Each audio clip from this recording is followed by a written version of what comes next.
No, pero además... De Robertito, que quería verte a vos, no sé, sin ropa ahí, con los toros, todas esas cosas que dice él. Yo no me hago cargo de nada. Nos arranca una sonrisa en un día realmente triste, porque como marca el lema, ¿no? Allí la impunidad sigue, el terrorismo también, el lema...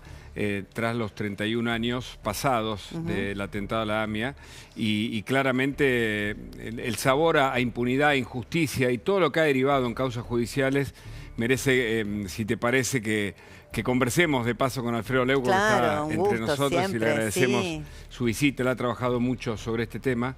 ¿Qué tal, Alfredo? ¿Cómo vamos? Bien, ¿cómo les va? Hola, Alfredo, qué gusto. Los tengo ubicados Sí. De algún lado.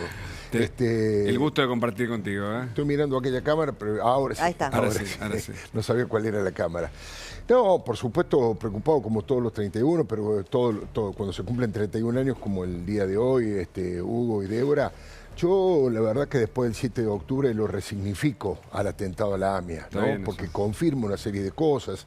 Es el mismo autor intelectual, digamos, el país terrorista del mundo que es Irán, sus brazos ejecutores son Hezbollah o Hamas, y no lo estoy diciendo yo como periodista, lo ha dicho la propia justicia, que ha responsabilizado como ejecutora del atentado más grave de la historia argentina al grupo Hezbollah, y además con una pequeña luz de esperanza por esto del juicio en ausencia, la posibilidad del juicio en ausencia, que podamos por lo menos saber la verdad los argentinos, aunque muchos ya la presentimos a la verdad. Sí. Eso me parece que es interesante, porque la verdad un poco, sobre todo a través de la investigación del fiscal Nisman, lo que falta es la justicia, ¿no? Por eso el juicio en ausencia es importante, sobre todo porque uno de los acusados por el atentado a la AMIA, Ahmad Bahidi, fue recientemente designado por el gobierno de Irán en funciones relevantes. Entonces, acá es donde bueno, uno pone más el foco, ¿no? En la posibilidad por lo menos de llevarle hoy a las familias de las víctimas, ¿no? Que cada 18 de julio, no sé si estuviste hoy, Alfredo, a mí alguna vez me ha tocado incluso conducir el acto, ¿no? Y lo que se vive ahí cuando uno escucha los nombres, ¿no? Presente cada una de las víctimas, es estremecedor. Está en carne viva, algo que ocurrió hace 31 años, pero que si la Argentina no resuelve y si la impunidad sigue presente, Argentina sigue siendo un objetivo muy fácil para el terrorismo internacional que actúa en Medio Oriente y en todo el mundo. Digo, tiene el epicentro Medio Oriente, como bien explicó Alfredo, pero me parece que en la Argentina se derivaron causas. El juicio en ausencia con 10 acusados todavía no tiene fecha. No. La querella incluso ha hecho una traba, por supuesto, las defensas de los acusados, pero ojalá sea más temprano que tarde, porque una vez más hay que explicarle a los familiares que bueno, todavía no hay una fecha para el comienzo, ¿no? Es la verdad preocupante por donde lo mire. Fíjate cuál es la información. Hoy, en el discurso, el presidente de la AMIA, la autoridad principal de la AMIA, planteó dos cosas a mi criterio bastante novedosas, por lo menos que yo desconocía. La primera, que Mohsen Rabbani, uno de los 10 prófugos iraníes, tiene propiedades en la Argentina todavía. Sí, ese dato fue muy impactante. Muy impactante. Mi ignorancia, pero hoy él lo reveló. Y por supuesto tuvo exigencias para los distintos sectores del poder que avancen de una vez por todas en todo el tema de la causa Nisman, que también se reactualizó en estas horas. Y lo que decís vos respecto de el rol de Irán, Hugo, también denunció que hay presencia de células iraníes en la Argentina, que por supuesto tiene un apoyo logístico impresionante tanto en Bolivia como en Venezuela, no solamente por la entrega de pasaportes a grupos de iraníes como si fueran bolivianos o fueran venezolanos, sino también que trabajan en la triple frontera. Vos también hubo investigadores y lo conocés muy bien, ¿no es cierto? Esos son alertas amarillos para que estemos todos muy atentos. Creo que el gobierno está atento en ese sentido. Patricia Bullrich es consciente. El tema es que a veces los instrumentos y los elementos que vos tenés, tecnológicos, bélicos, no tienen la envergadura como enfrentar al terrorismo, que siempre es tan difícil porque sorprende por donde menos lo esperás. Sí, por lo menos logramos que este gobierno declare a Hezbollah organización terrorista, algo que el kirchnerismo se negaba sistemáticamente a hacer. Y en relación a lo que decías del tema Nisman, bueno, el acto de hoy está precedido por lo que conocimos ayer del fiscal Tayano, ¿no? De la posibilidad de citar a 90 militares que trabajaron bajo la órbita de inteligencia de César Milani como consecuencia de la investigación por la muerte del fiscal Nisman. Entonces, bueno, bueno, esas son noticias de impacto, ¿no? Por ahora flota la impunidad en esa causa y hasta que no se resuelva el encubrimiento de Irán a través del memorándum, un juicio que también esperemos que tenga fecha de comienzo, y allí Cristina Fernández y los suyos están muy, muy complicados, no sabremos cómo se resuelve esto y por eso nos queda el sabor amargo, sobre todo cuando escuchamos al presidente de la AMIA, como decías Alfredo, decir esto hoy. A ver. Es crucial aprender del pasado y que nuestras autoridades tomen medidas para que nunca más suceda. El terrorismo está más activo que nunca, más activo que nunca. Mohsen Rabbani es agregado cultural de Irán y Salman Rauf, el Reda, miembro de Hezbollah, fueron los principales coordinadores del ataque. Sorprendentemente, Rabbani aún posee propiedades en Argentina. Respecto a Salman Rauf, Estados Unidos también lo busca por terrorismo desde el año pasado. Hacemos un llamado a nuestro gobierno y al de Estados Unidos para que trabajen juntos y logren que ese asesino enfrente la ley. Nos sigue preocupando la infiltración iraní en Latinoamérica, que se expande ante la ausencia de una respuesta seria y firme de los gobiernos regionales. Ahora, estuvimos aliados o encubriendo a los autores intelectuales del peor atentado de la Argentina. La Argentina cambió eso, pero ¿es suficiente, Alfredo, lo que se está haciendo o deberíamos pedir o trabajar más mancomunadamente con Israel, con el gobierno norteamericano? ¿Se lo está haciendo? ¿Qué ves? Yo creo que todo esto está sumamente atrasado, Hugo, Débora, porque ha sido la acción de ir frenando todo tipo de posibilidad por parte del kirchnerismo en todos sus gobiernos, digamos. Hoy se sabe muchísima más información respecto al rol que ha jugado Venezuela en todo esto, y sin embargo yo no escuché nunca una crítica de ninguno de los, digamos, del cártel de los millonarios pingüinos de Cristina. Ninguno de ellos se expresó duramente, críticamente. Es más, a veces lo ocultan, pero miran con simpatía y con cierto romanticismo a Venezuela, a Cuba y a la Bolivia de Evo Morales, más allá de que tal vez ahora empiece a caer producto de las elecciones en Bolivia. No hay expresiones, y te digo más, una cosa que yo diría un punto negro de lo que pasó hoy en el acto tradicional. Me llamó la atención que en el desayuno previo con las autoridades hayan estado Guillermo Moreno y Juan Grabois. Personalmente no tengo nada con ellos, son dos hombres de altísimo nivel de desprestigio.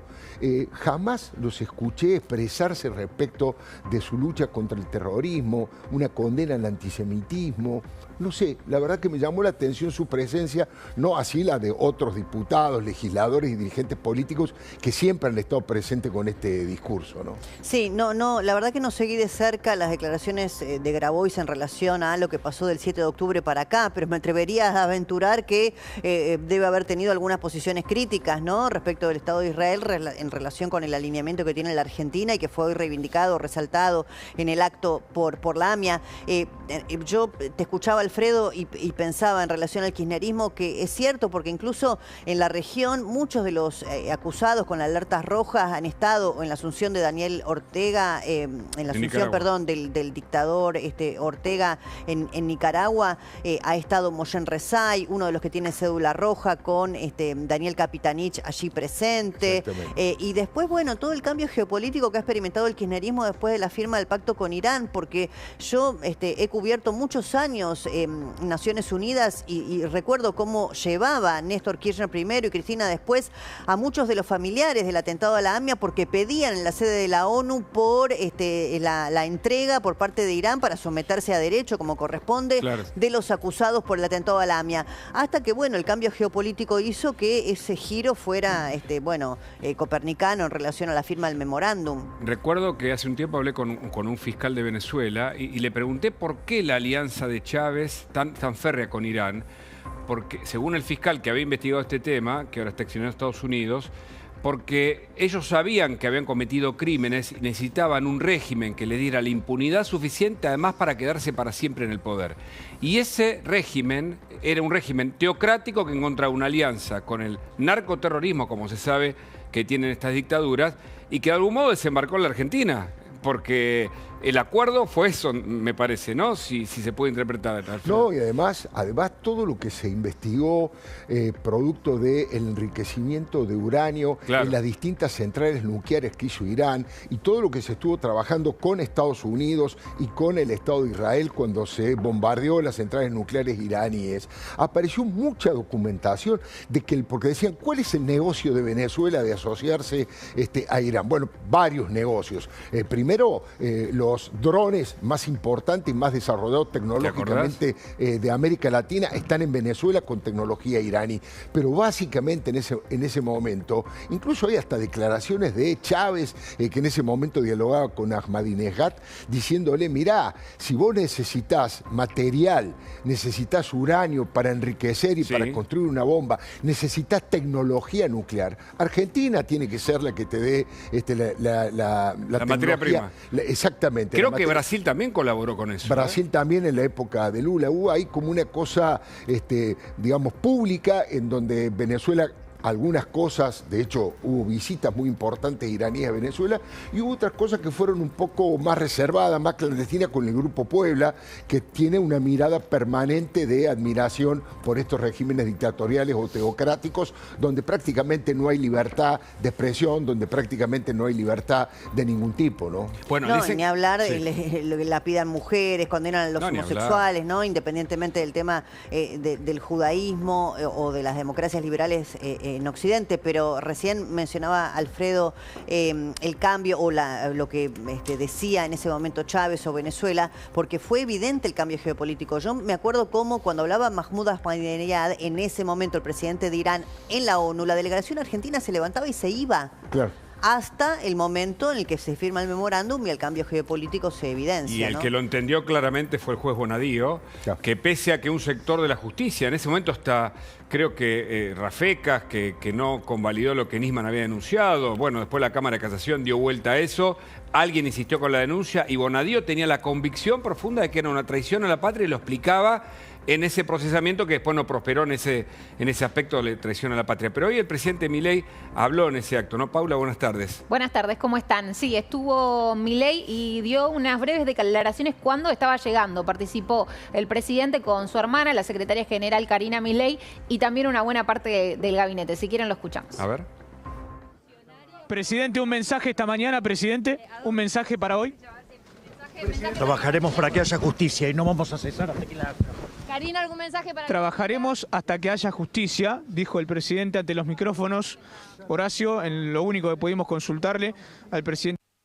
Ahí estaba Jean Libares, que bueno, logró esa declaración del presidente, ¿no? Muy bueno, sí. Sí, que fue la declaración además de la jornada del presidente Javier Milei, porque no tuvo una locución en el acto. Entonces participó y dejó este mensaje en el marco de este nuevo aniversario. Creo que la Argentina se ubicó por primera vez después de mucho tiempo en un lugar adecuado, en una alianza estratégica con el mundo liberal y democrático. Es la única democracia en la región, Israel, y además en contra del terrorismo, que puede volver a golpear en cualquier lado. Y ese es el gran objetivo, que me parece que buscan desinformar a través de fake o alguna complicidad, también sectores que en la Argentina están entremezclados, ¿no? Me parece.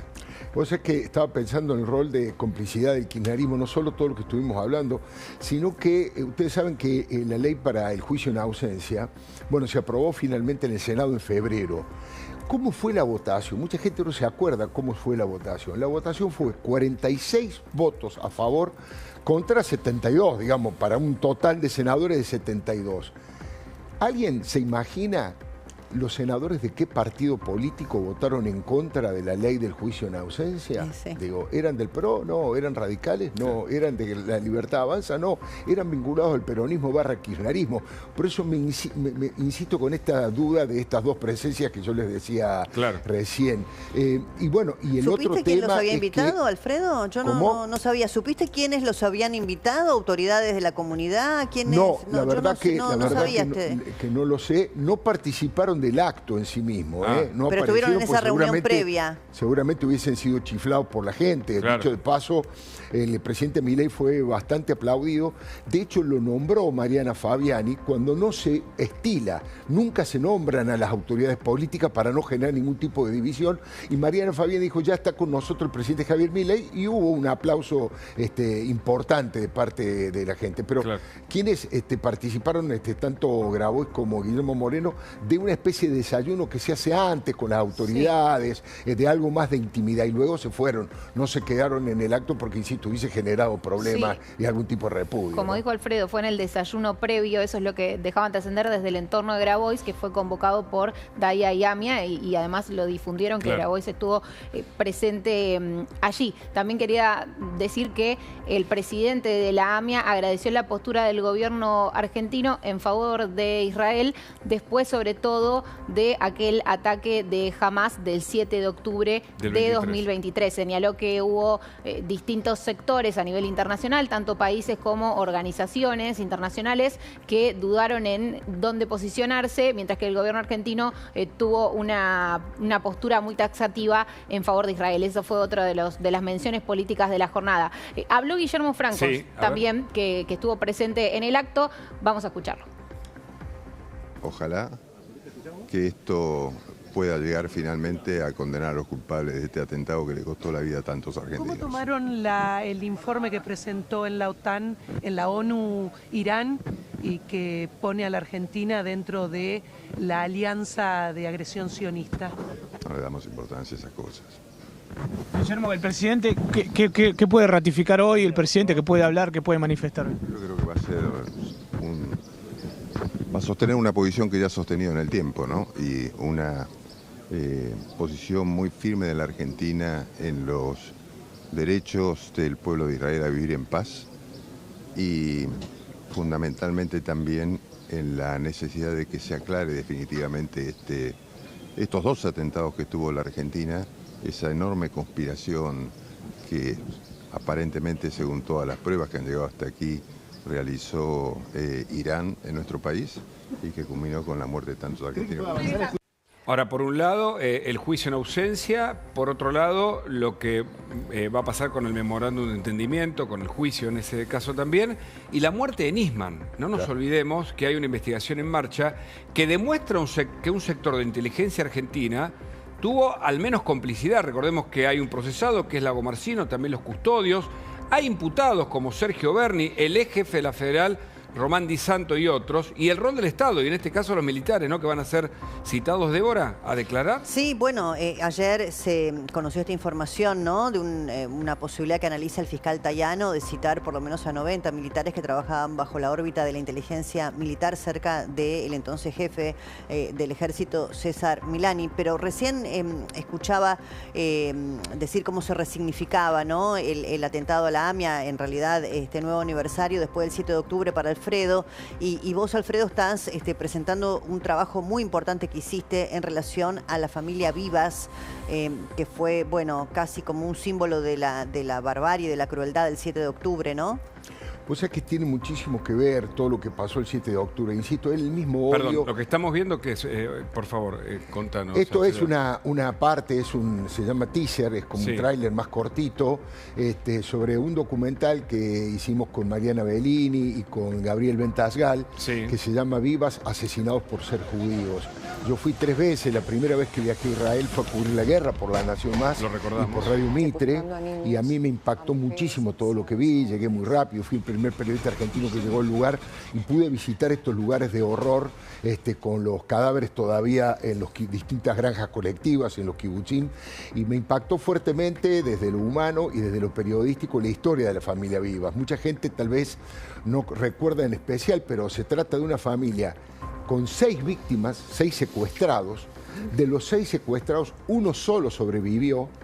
De los 5 que asesinaron, 4 son argentinos, y de esos 4 argentinos, 2 son los 2 bebitos, los 2 coloraditos, que se convirtieron en una suerte de gran emblema del horror del terrorismo, de atacar es lo mismo que la AMIA, porque la AMIA también asesinaron 85 civiles en el ataque de más de 1.200 personas que murieron. La inmensa mayoría del 7 de octubre son asesinados civiles y en este caso son bebés. Y por eso, bueno, trabajé durante un año para hacer este trabajo en distintos lugares. Los que participan son, como recién vimos, el Beto Brandoni, Federico Delía, nuestra compañera Cristina Pérez, Hernán Feller, el relator de fútbol, y tiene cero política.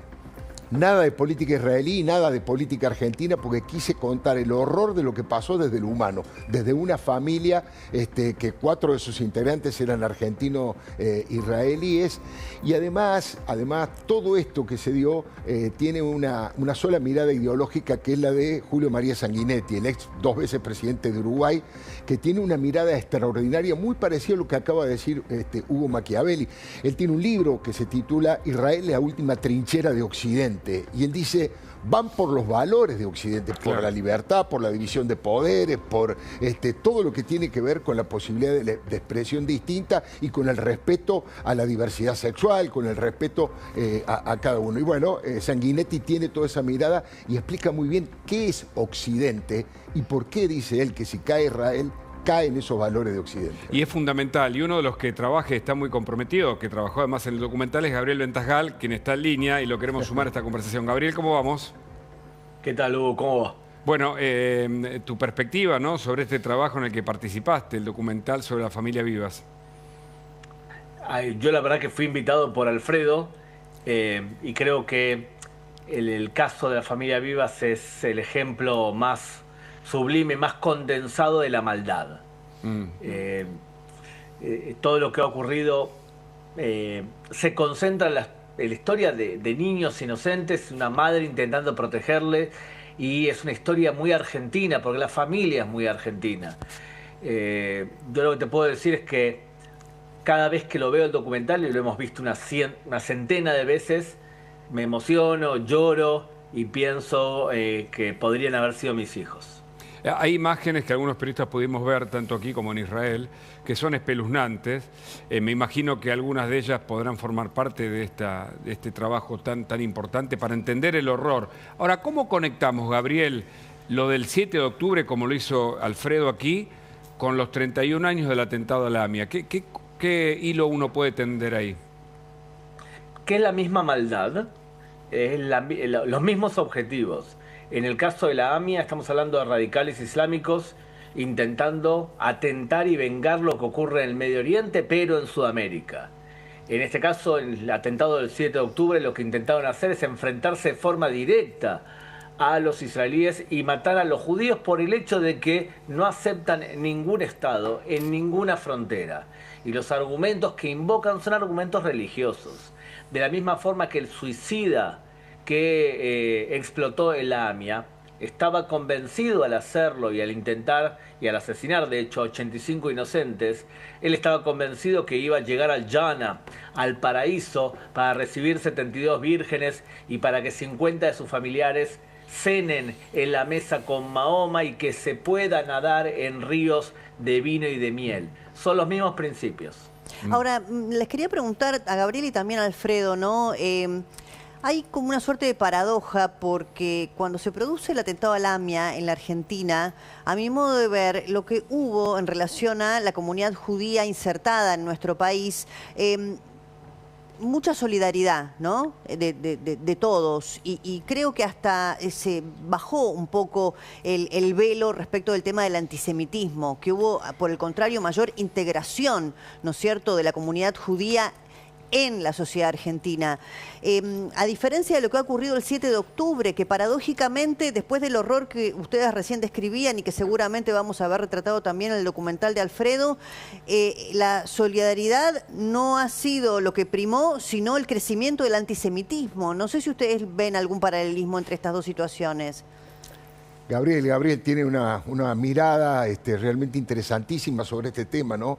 ¿Qué es lo que ha influido en el mundo en los últimos 5 años para que universidades norteamericanas, en países europeos, por suerte en la Argentina en mucha menor medida, pero se desatara este tsunami de antisemitismo que vos estás planteando, Débora? Gabriel, qué sé yo, los conductores son ellos, pero sería interesante que nos contaras vos tu mirada de eso.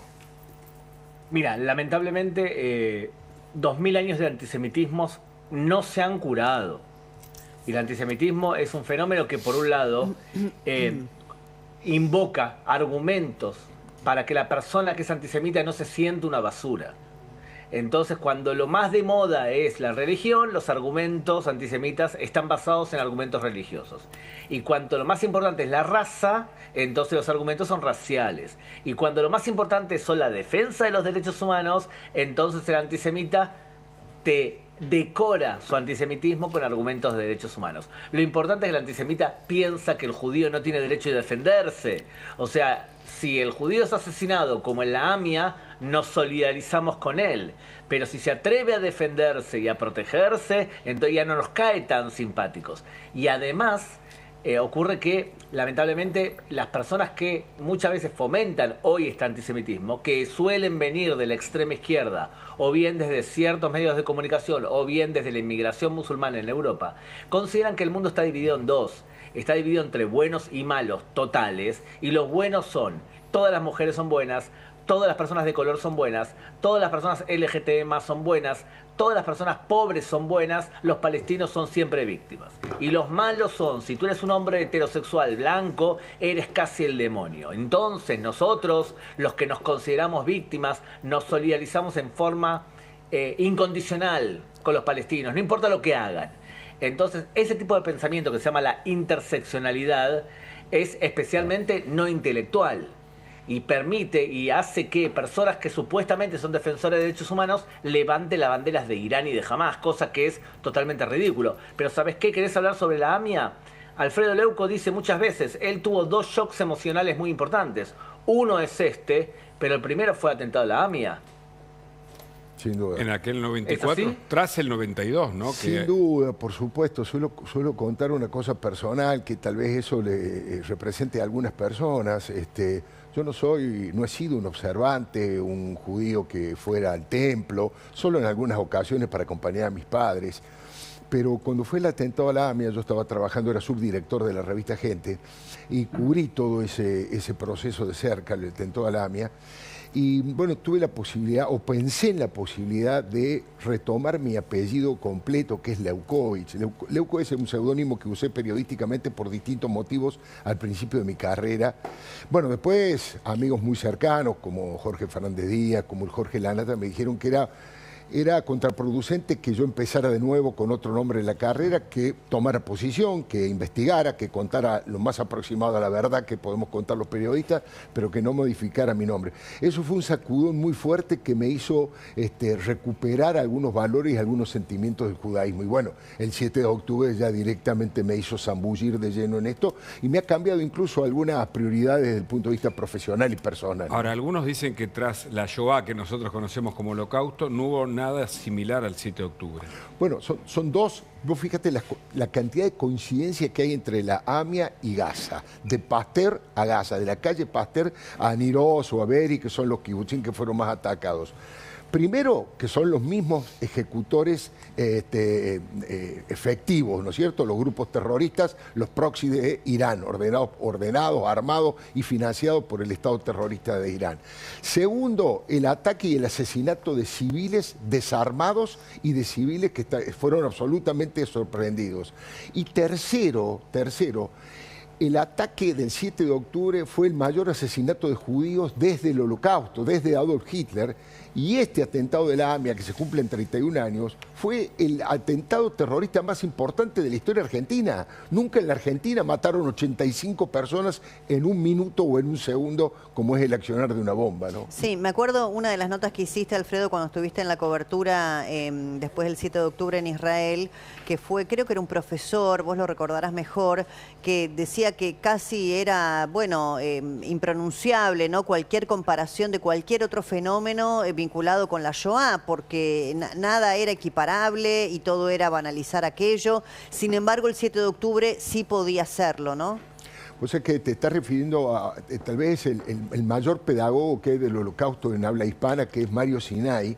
Sí. Lo entrevisté en Beersheba porque le habían metido un misil en su departamento. Eso, o sea, lo fui a entrevistar con el departamento. Que hiciste la nota en el departamento, en las ruinas del departamento. Es un argentino muy conocido porque es uno de los mayores expertos que hay, insisto, su título es pedagogo sobre el Holocausto.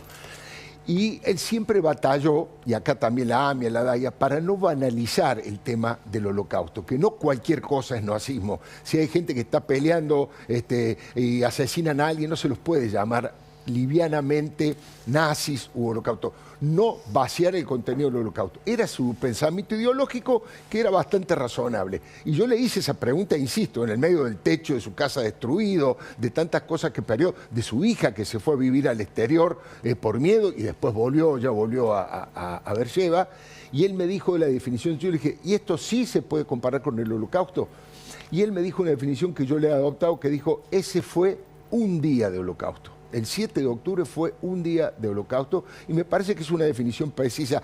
No alcanza con decir que fue un pogrom, no alcanza con decir que fue un ataque, porque hubo invasión al territorio, crímenes de lesa humanidad y terrorismo de Estado, digamos, subsidiado por Irán. O sea que me parece que para ubicarlo, creo que se va a estudiar durante mucho tiempo lo que fue el 7 de octubre. Un grado de crueldad que pocas veces ha conocido la historia de la humanidad completa. Realmente así es. Muy impactante. Sí, Gabriel. ¿Puedo agregar algo a lo que claro. dice Alfredo?